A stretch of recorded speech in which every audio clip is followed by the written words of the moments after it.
Hey guys, welcome to my channel Instant Way, and today in this video I am gonna tell you the relation between focal length and radius of curvature. Hope this video of mine will help you. रे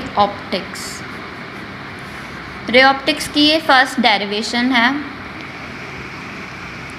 relation between focal length and radius of curvature.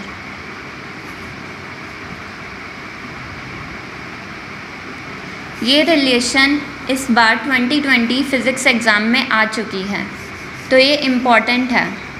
इसमें हमें proof करना है कि जो focal length है वो radius of curvature के हाफ होता है। तो इसे प्रूफ करने के लिए हमें पहले रे डायग्राम बनाना होगा। And keep it in mind that ray diagram should always be clean. ये है हमारा कॉन्केव मिरर।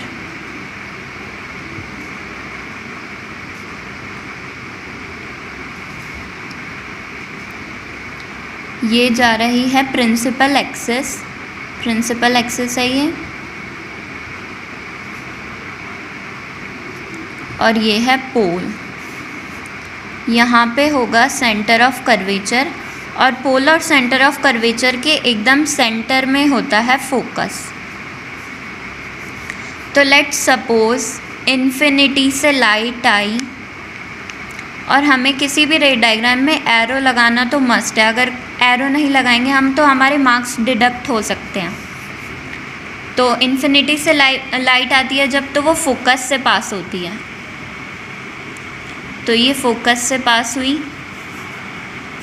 और सेंटर ऑफ कर्वेचर से हम एक नॉर्मल ड्रॉ करेंगे। ये है हमारा नॉर्मल। तो लाइट यहाँ से आई थी, तो ये हो जाएगा एंगल ऑफ इंसिडेंस। ये एंगल ऑफ इंसिडेंस है, तो ये एंगल ऑफ रिफ्लेक्शन है। और अगर ये एंगल ऑफ इंसिडेंस है तो ये भी एंगल ऑफ इंसिडेंस होगा, वर्टिकली अपोजिट एंगल। और ये एंगल ऑफ रिफ्लेक्शन है, तो ये भी एंगल ऑफ रिफ्लेक्शन होगा। नाउ फोकस से लेके पोल तक का डिस्टेंस को हम बोलते हैं फोकल लेंथ, और सेंटर ऑफ कर्वेचर से पोल तक के डिस्टेंस को हम बोलते हैं रेडियस ऑफ कर्वेचर। इसको करने के लिए हमें कुछ एजम्पशंस भी लेनी पड़ती है, हमें कुछ एज्यूम करना पड़ता है। फर्स्ट एजम्पशन है रेज आर पैरेक्सियल। पैरेक्सियल का मतलब होता है जो रेज आ रही है वो बहुत ही छोटे एंगल से आ रही हैं, बहुत छोटे एंगल से आ रही हैं। तो ये जो इंसिडेंट लाइट है हमारी, ये और प्रिंसिपल एक्सिस दोनों ही बराबर हो जाएंगी जैसे, और फिर उनका डिस्टेंस इक्वली हो जाएगा। नेक्स्ट एजम्पशन है हमारे पास एंगल आई और जो एंगल आर है दोनों ही बहुत स्मॉल हैं, तो एंगल आई और एंगल आर ज़ीरो के इक्वल हैं। तो अब वापस हम रे डायग्राम पे आ जाते हैं। यहाँ पे हम एल ले लेते हैं, एल एक पॉइंट है। तो इससे हमें ये तो पता चल रहा है CFL आइसोसेलेस ट्राइंगल है, क्योंकि एंगल आई और एंगल आर इक्वल है। और आइसोसेलेस ट्राइंगल की कंडीशन होती है या तो दो साइड इक्वल हो या फिर दो एंगल इक्वल हो। तो हम यहाँ पे लिख देंगे triangle CFL is an isosceles triangle. Hence तो फिर इसकी CF is equals to FL हो जाएगी, CF is equals to FL। अभी ये हमें इक्वल नहीं लग रही, पर ये लाइट अगर प्रिंसिपल एक्सिस के एकदम पास होगी तो दोनों इक्वली हो जाएंगी। CF is equals to FL हो गया। Now we will put perpendicular from F on CL। हम ये परपेंडिकुलर ड्रॉ करेंगे, तो ये बाइसेक्ट करेगा CL को, और इधर 90 डिग्री का एंगल बन जाएगा।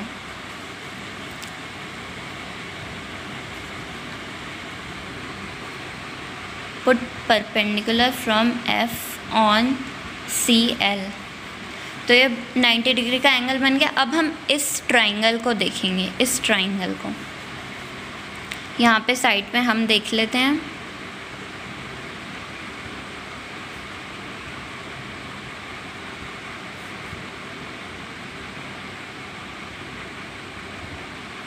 ये है C, ये है F और ये। तो इसमें से हमें ये भी बात पता चली, C से पोल के बीच का डिस्टेंस तो R है, और यहीं पे C से नॉर्मल, इधर ये भी तो पोल ही है, यहाँ तक का डिस्टेंस भी टोटल R ही होगा। और हमने ये यहाँ पे परपेंडिकुलर खींचा है, तो ये हो जाएगा R/2 और ये भी R/2 हो जाएगा, ये R/2 हो जाएगा। तो यहाँ पे भी हम लिख सकते हैं कि ये भी R/2 हो जाएगा।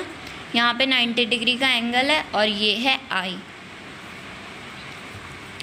तो इससे हमें पता चल रहा है कि ये एंगल है, तो मतलब ये बेस होता है। एंगल के साथ वाली जो साइड होती है वो हमेशा बेस होती है, एंगल के सामने वाली साइड हमेशा हाइपोटेन्यूस होती है, और जो बच गई वो परपेंडिकुलर होता है। तो इसमें हम लगाएंगे बेस अपॉन हाइपोटेन्यूस, क्योंकि हमें ये दोनों गिवन है। तो इसमें हम लगाएंगे cos I = बेस R/2 और हाइपोटेन्यूस है CF हाइपोटेन्यूस है। तो हम इसको लिख सकते हैं CF = R/2 cos I। अब देखो इसके बाद हम क्या करेंगे, हमें तो F और R के बीच में रिलेशन निकालनी है, हमें CF और FL के बीच में रिलेशन नहीं निकालनी, हमें FP निकालना है। और हम देखेंगे FP कैसे निकलेगा। तो ये जो CP है, CP में से अगर हम CF माइनस कर देंगे तो FP निकल जाएगा हमारा। तो हम यहाँ पे लिखते हैं, पुट करते हैं FP = CP - CF। अब हम वैल्यू पुट कर देंगे, जैसे FP की वैल्यू है F, CP की वैल्यू है R और CF हमारा अभी निकला है यहाँ पे, इसे पुट कर देंगे। CF की वैल्यू है R/2 cos I। अब जो हमने ये अजम्पशंस लिए थे उनको पुट करने का टाइम आ गया। तो हमें पता है कि एंगल I 0 है और cos I 0 है, मतलब I की वैल्यू 0 है, तो cos 0 होता है 1, cos 0 होता है 1। तो हम इधर पुट कर देंगे R - R/2 आ जाएगा इधर, और R - R/2 करेंगे तो R/2 आ जाएगा। So by this method we can prove that F is half of radius of curvature. Hence proved. If you like my video, then hit like button, comment, share and subscribe.